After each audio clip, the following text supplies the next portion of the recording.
Hello and welcome to the Lime Crime Festival. I'm here with Olivia Isaac Henry, who is the author of two brilliant crime books. Her first, Someone You Know, and most latterly, recently, The Verdict, which I have in my hands here, which are both really interesting novels that we're going to be talking about later. I would like to introduce Sid Moore, who is the author of The Drowning Pool and Witch Hunt, and also 4 Essex Witch Museum mysteries, and also the short stories, The 12 Strange Days of Christmas, which have twice been nominated for the CWA Short Dagger Award, which is for short stories. And Sid's also a very old friend of mine, and when I say old, I obviously mean of long standing. That's right. And of course, many of you don't know, but I think one of the reasons that we're going to do this panel is because Olivia and I met on a master's creative writing course in, I think it was 2006, wasn't it?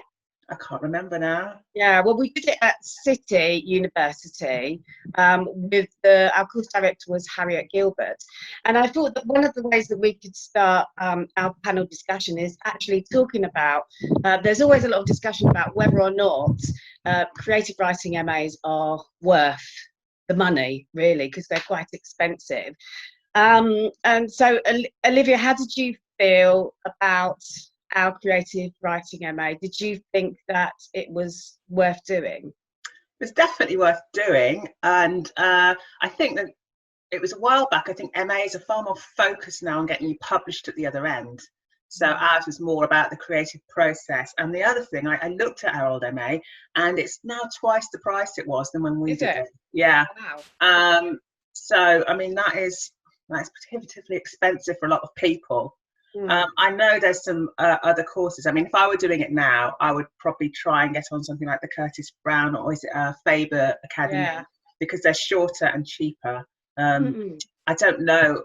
I mean, I had to do an evening course as well because I was working full time, and a lot of the M.A.s, you have to take a year out of work, which again is not possible for a lot of people. So they are worth it, but they're not always practical for financial and time reasons. How about you? You loved it, didn't you? Yeah, I did actually. So I was working as well. I was lecturing, and I had just finished doing a PGCE, so I could carry on lecturing post compulsory education at that time.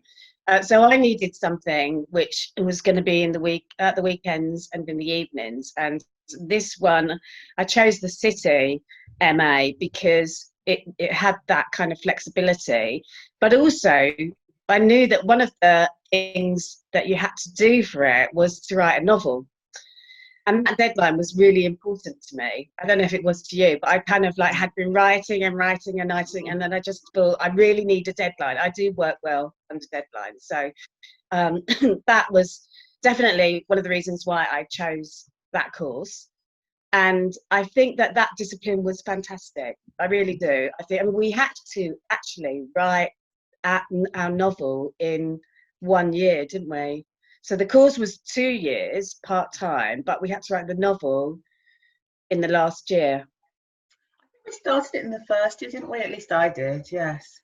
I don't think I did. Some people swapped what they were writing and had to write it in a shorter time, but you did have to write a complete novel.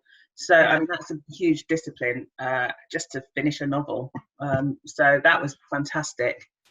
Yeah, and also I think what you were saying as well about the kind of the fact that the other thing was that there was 12 of us originally, and we were all writing absolutely different things. So we were completely cross-genre. Some people were writing literary books, other people were writing historical sagas. People were writing crime. I guess the one that I wrote, which has never been published, was kind of magical realism, comedy, drag, I guess. Well, yeah, mine wasn't published. Mine was a gothic sort of gothic crime, if you could call it that. Yeah, no, it was great, actually. I loved it. Oh, thank you. Well, moved on from that, so we both got published in the end. Yes, so that is, I guess, the thing that we can look back on and say that certainly, I think it was 11 of us who finished, and you, me, Trevor, Ishani, and Jane, although she wasn't published for the thing that she did. We all did get published. And Paul as and well. Paul, Reed, yeah, yes. Paul. So that's like that's over 50% really. Yeah. Which I think is impressive. I think with the fees as well, I mean, I was quite lucky because the college I was working for paid, I think, 60% of the fees. And I don't think, if it was double, I don't think I would have done it again. I certainly wouldn't do it now, no. No, I wouldn't have done it now.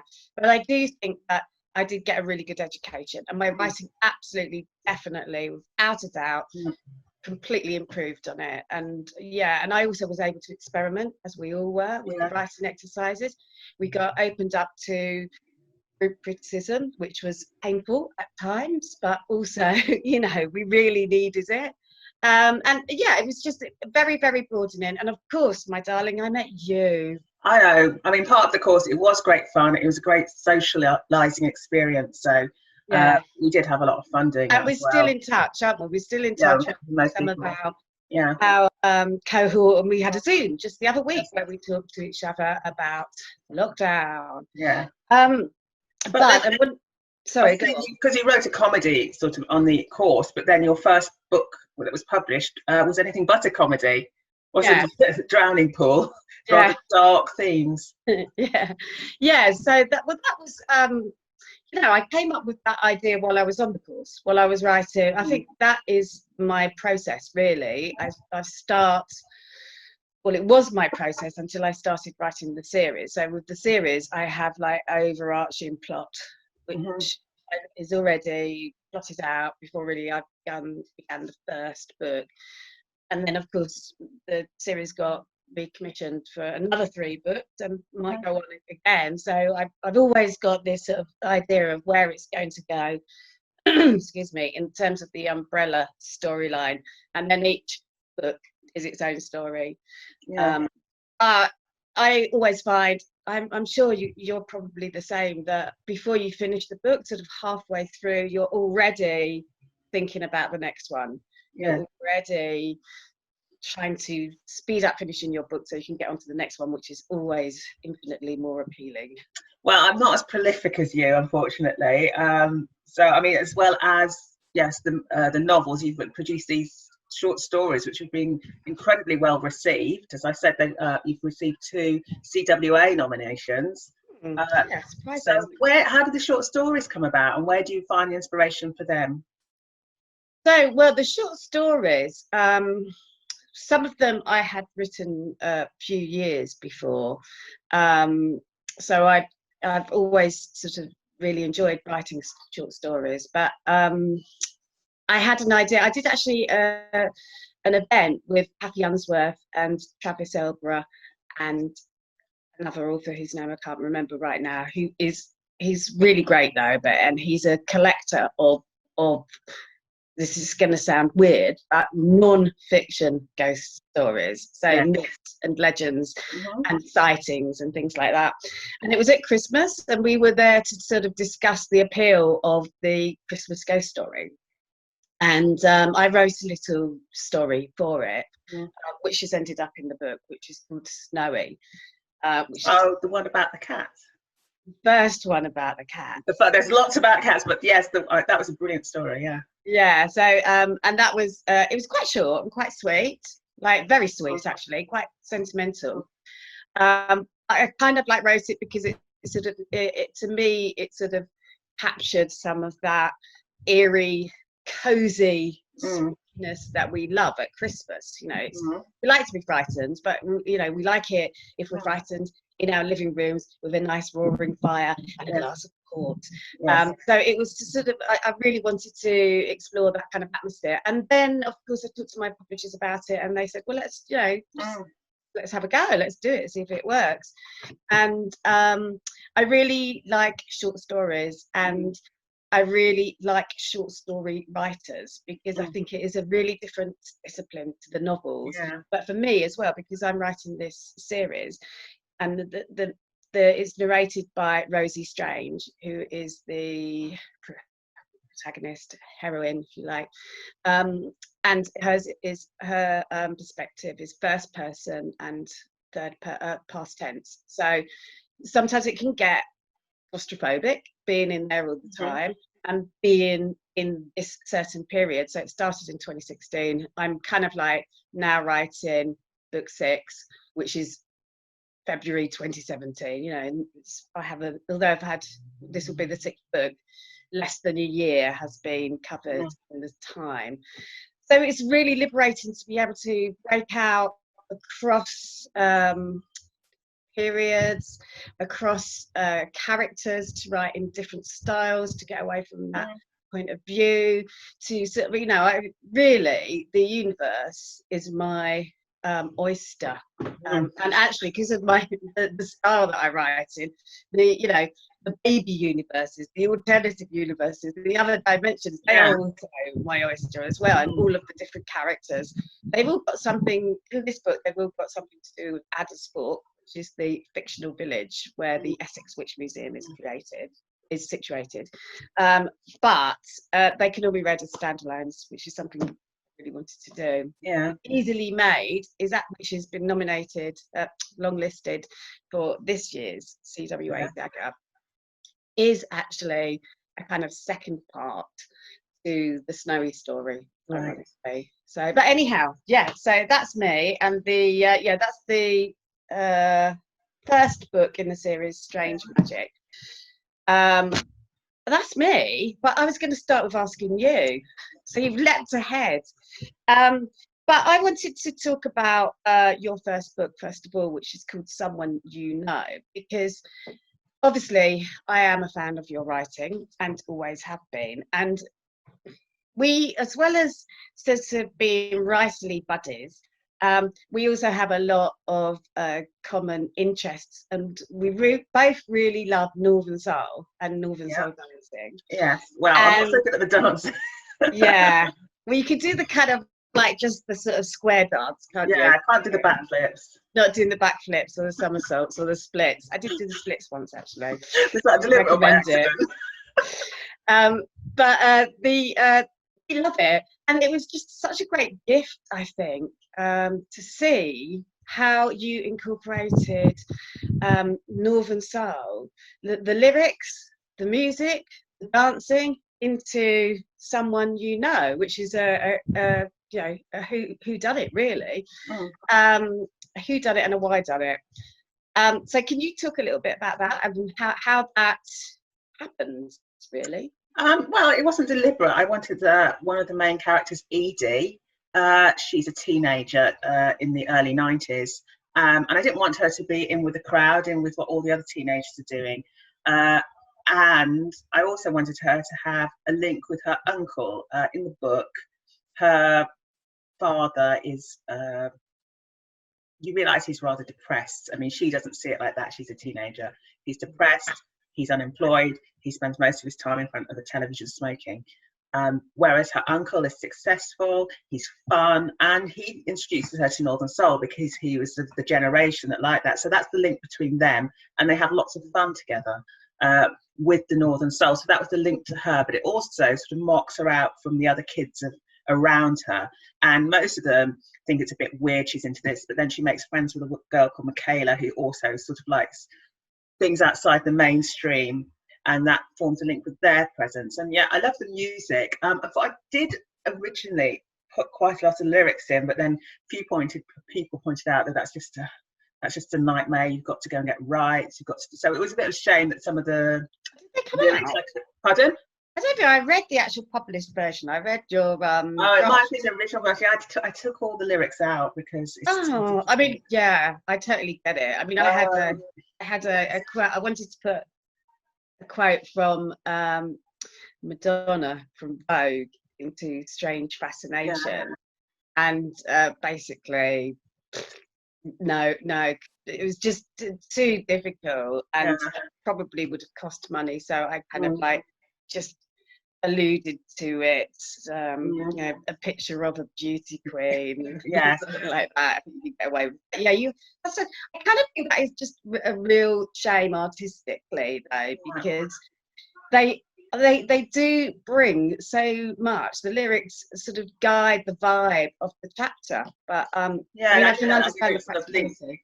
I did link this, you know, the songs into basically what Edie was going through at the time, but yeah, sorry, that Yeah. that had to be left out, unfortunately.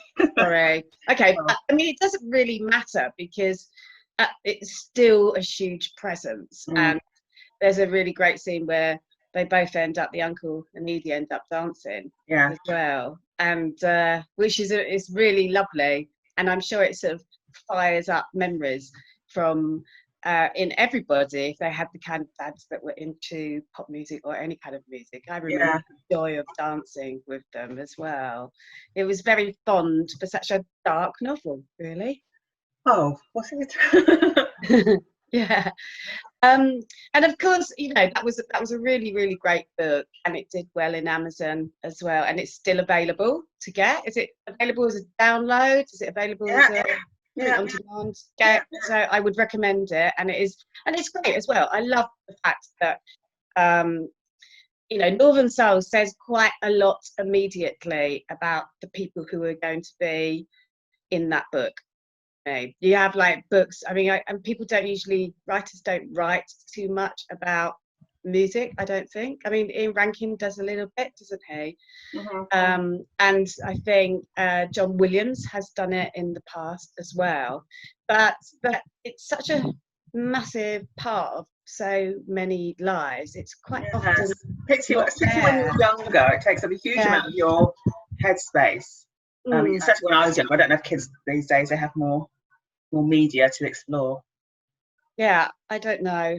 But yeah, anyhow, I would recommend it, and it's great. It's a really, really good, interesting vibe. It reminds me of the kind of Goodwood Vintage Festival, that kind of vibe, which is completely different to your next book, The Verdict, Yeah. which really is I don't know if you could get something as different, because the main character in The Verdict is not funky at all. It's quite frumpy, and which is, you know, and also I know that you started. It was very interesting to me to start reading that, aware of the conversations we've had when we were talking about your book and in its development stage. And you were talking about how you were inspired by Donna Tartt, and The Secret History. And it kind of like, I can see elements of that in the book, but it's definitely got a very different feel to it, to that book. Well, it's more about, I mean, it's the only thing it has really in common with the Secret History is that a group of friends and one of them ends up dead. I mean, the setting, the sort of genre is very different. And as I wrote it, I realised it was actually sort of this life with murder, because it's set in the 90s, that the group of friends lived together in the 90s, and in the present day, the protagonist, Julia, is looking back on what happened back then, because you mentioned she's quite frumpy. Well, this was actually one of the inspirations for the novel. At a previous place of employment, there was a sort of middle-aged, conservatively dressed woman, and one of the guys in the office made a really sneery comment. I called her like Granny Jane or something like that, and I was a bit like, I think actually she's the same age as you.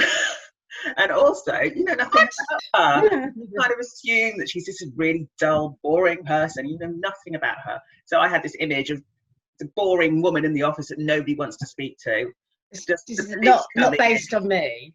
Not at all. Don't call you boring. So the boring woman in the office, nobody wants to speak to. And one day the police just walk in front of everybody and say, "We're charging you with murder." And everyone's like, "Oh my God, her?" Yeah. Yeah. The most exciting thing she did was, you know, buy a new teapot or something. So I quite like that image. And also going back to, I guess, a previous time period when she was in her 20s and out having fun, sharing flats, and then something happens which affects her many years later. And lots of other people. And lots of other people. Mm. But yeah, so I just really like a really well you know, it's rattling the tail that just sort of grabs you by the throat, drags you in, and you can't put it down to the last page, which I think, I mean, we talk about people we both like. One of them is Daphne Du Maurier. Yeah, right. And I definitely talk about inspirations, and that the short story, she saw three ships. Oh, from the 12 Strange Days. Yeah, so that definitely reminded me of Du Maurier's Jamaica Inn. I thought there was a bit of influence there. Yes. Yeah, you are totally right. And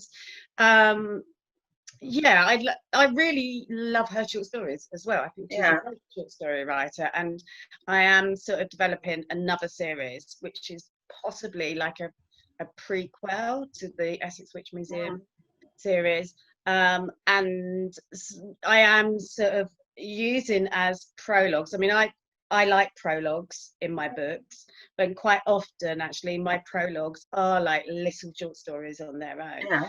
And I kind of am working at the moment on a prologue to the first book in that series. And again, I'm kind of channeling Daphne Du Maurier and not the kind of like Cornish stories, but there's a really great story called The Pool, which is quite spooky and just amazingly written. It's about a little girl going out to the pool at night and then she comes back. That's it. But it's just fantastic, and she's just such a brilliant writer when it comes to atmosphere and texture and layer and meaning. So yeah, I mean, thank you very much for spotting that influence, because I'm very flattered that you spotted it.